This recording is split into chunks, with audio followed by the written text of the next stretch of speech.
Hey YouTubers, I'm back. Okay, look, I have to apologize. I haven't had the time to really do these predictions as I would have done originally because I've been stacked with lots of work from university. Okay, enough of the boring stuff. I hope you've enjoyed the interviews with Shannon Briggs and also Keith Thurman and also Ross Birkinshaw and who else have I done an interview with? Of course, Lucia Riker. So I hope you've enjoyed those interviews. Very quickly, I want to go through the fights tonight. First of all, I'm going to start with Steve Cunningham. Interesting fight he's in against, in his eyes, probably a novice of boxing. Some people call him the new David Tua. I don't know if that's a good thing or a bad thing, but let's give the man a round of applause. His name, yes, he's touted as the next David Tua. I can't pronounce his name properly. Let me check and see his name again. I put it on here, you know, it's funny. But Visinia. He, from what I've seen, he's another heavyweight, short, about 6'2", 6'3". Got a, you know, sort of Tua Tyson-esque way. Doesn't move his head as he comes in. But what I like about him is when he gets you against the ropes, he unloads, doesn't waste a lot of punches.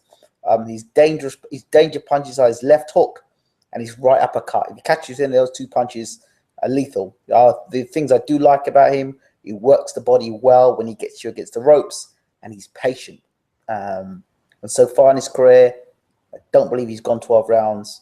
And he's against a seasoned pro in Steve Cunningham. And Steve Cunningham, he's shown he's got a good chin. He did get dropped by Mansour, but he still got up and got a good win against Mansour. Cunningham can punch. He's not a big puncher, but he punched hard enough to drop Tyson Fury.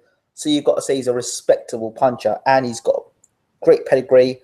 Fantastic as a cruiserweight. I'm still not convinced about him as a heavyweight.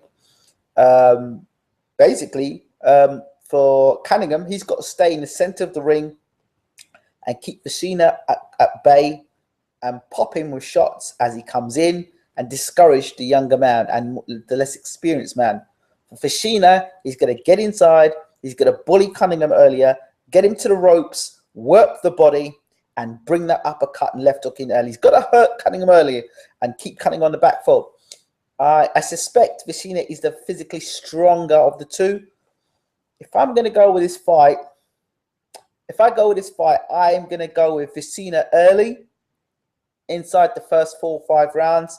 I'm not convinced if he's got the stamina to do the distance at the moment, and Cunningham later on as Visinia tires if he gets frustrated by Cunningham. It all depends on Stevie's movement, whether he's going to decide to stay in the pocket and trade with Visinia, which would be a bad move, because if this guy clips him, he's not. I think he'll knock him down and keep him there. Mansour's a bit wild with his punches. This guy is a bit more of a vicious finisher. And what can I say? That the opposition that Visinia has fought at this point hasn't been of the highest quality, but it's what he's done with them so far is what's impressed me. So, yeah, Visinia. I'm going with Visinia early because still an unknown fighter in terms of his ability. But from what I've seen of him, I like him. His patience, I like. And this is his biggest fight of his career. For Cunningham, experienced campaigner at cruiserweight. As I said, I'm not convinced him he's a heavyweight. But he's put on some good performances. So he's in and around the mix for Cunningham. Next fight, Donaire versus Walters. Now, Donaire is the name in this fight. Let's be honest. Donaire is the man that everybody talks about. Donaire is the man that's been the world champion, the man at the top of the mountain. And then he fought Rigondeaux. And rather than accept the defeat in the way that you'd want him to accept defeat, you start hearing things coming out of the camp afterwards. Oh, well, he didn't attend training the way he should, or his training camp didn't go well, or he was injured. Listen, Rigondeaux put a boxing masterclass on that boy. He put a boxing masterclass on him. And I think Donaire I think his soul's been taken from him. I don't know. Maybe I'm talking a lot of crap, but Donaire to me doesn't seem the same fighter. I don't even know if he's got the hunger for the game anymore. I could be wrong. I like Donaire, always liked Donaire, but he's against a hungry Jamaican, and the guy can pop, physically bigger and stronger, and all them yam and dasheen he's probably been eating in Jamaica, them yard food, is going to make him a beast in the ring. I think it comes down to boxing ability. You go with Donaire. If you go with brute strength and passion and hunger, and a man that really is going to dig down, if I'm going to dig between the two, is going to dig down, I'd go with Walters. And I'm going to go with Walters for the upset in this one. Donaire, good fighter, one of the best pound for pound, they say. But I'm going to go with Walters in this one. I'm going to Walters basically on the physical strength and the power, physical strength of the man. I'm not sure if Donaire's been in the ring with somebody who's physically as strong as and imposing as this man Walters, and with the knockout power that he possesses. Just look at what he did to Victor Darchinyan, laid him out cold.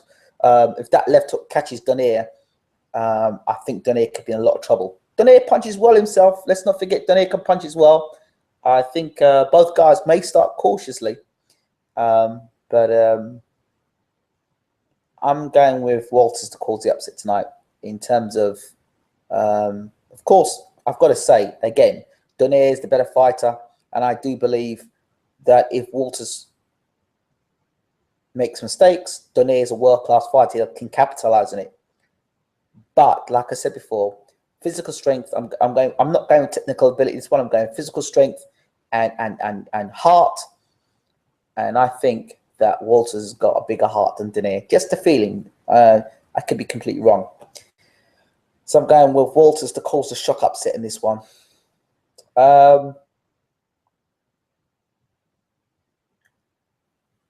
With an unbeaten fighter, you never know how good they really are until they're beaten.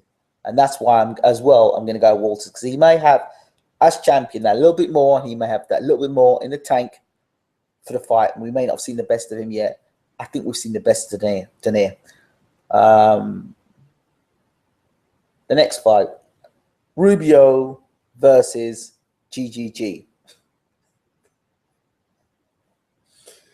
Listen, I don't know why everyone's rating about Rubio in this fight. The only way Rubio can win this fight is if GGG comes out. And look, I've made my statements quite clear about GGG.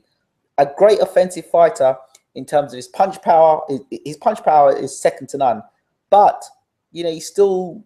I said it to his trainer, Abel Sanchez, the last interview I did with him, and I said to him, "Look, it's great. He's an attacking fighter. People love that, but he's still getting caught with shots coming in, and he doesn't pay as much attention to defense as he does attack." Abel Sanchez said, "You know what?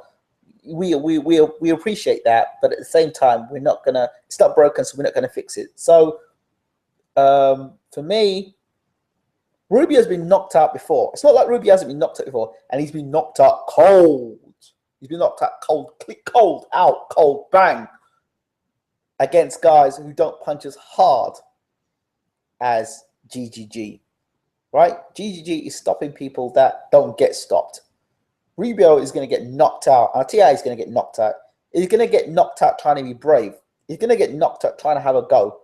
And as he decides to have a go, that chin's going to get checked and he's going to get knocked out. That's it. Unless GGG leaves his chin out in the air to dry and gets caught with some wild shot coming in. Sorry. GGG's on another level.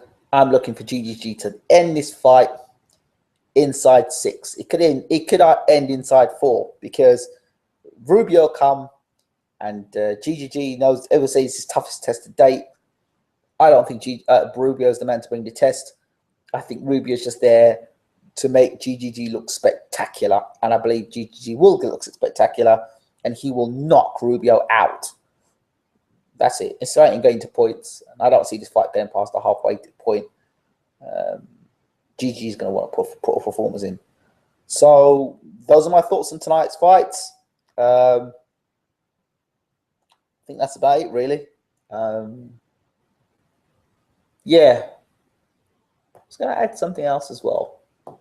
No, yep. Look out for the interview coming up soon with Naomi Busquez, and I've got another interview coming through as well soon. So check out Naomi Busquez. She's a lady on a mission. So hope you've enjoyed the videos. Thank you for your support. I wish I had more time to promote this video, but and to do it live, but I haven't. Those people who are viewing, thank you very much. Appreciate it. And I think that's it.